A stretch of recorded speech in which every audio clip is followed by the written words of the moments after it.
The tycoons of social media have to stop pretending that they're friendly nerd gods building a better world and admit they're just tobacco farmers in t-shirts, selling an addictive product to children. Because let's face it, checking your likes is the new smoking.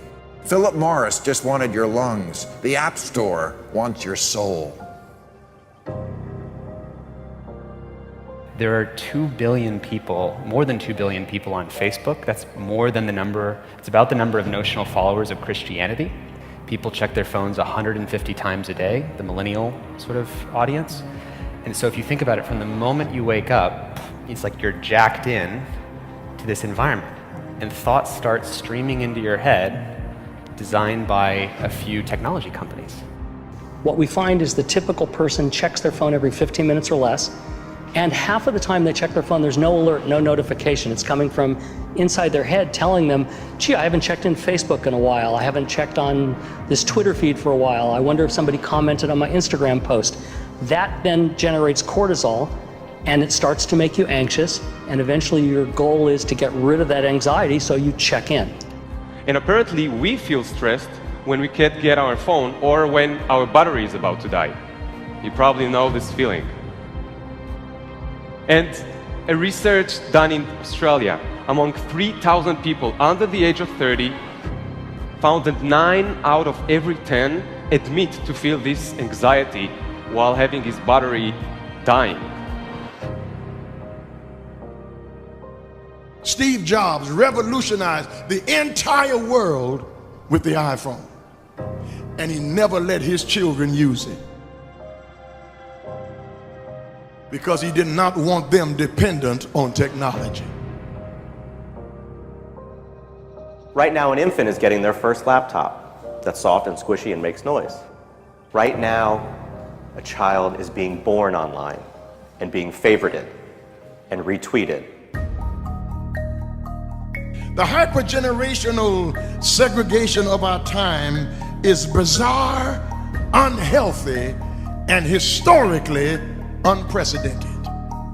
You've never seen the like of people sitting at a table in a restaurant not talking to each other because they're texting and using their Facebook and Instagram and Twitter, and they are at the table and don't even know each other. In the house and can't even talk to each other. And the pressure that's on us to be like everybody else is so great that everybody tries to live like they're in a reality show. As a culture, we don't have enough in common anymore.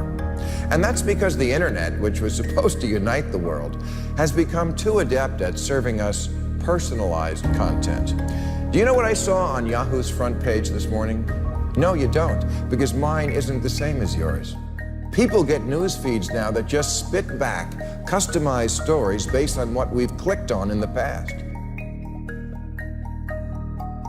We are great consumers, but poor producers.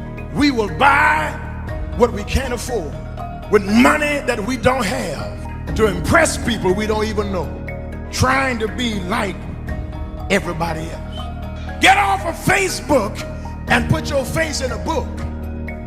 Right now, a teenager is photoshopping their selfie because as a society, we're telling them they're not good enough. Right now, influencers encourage narcissism without knowing the breadth and depth of their impact on their audiences.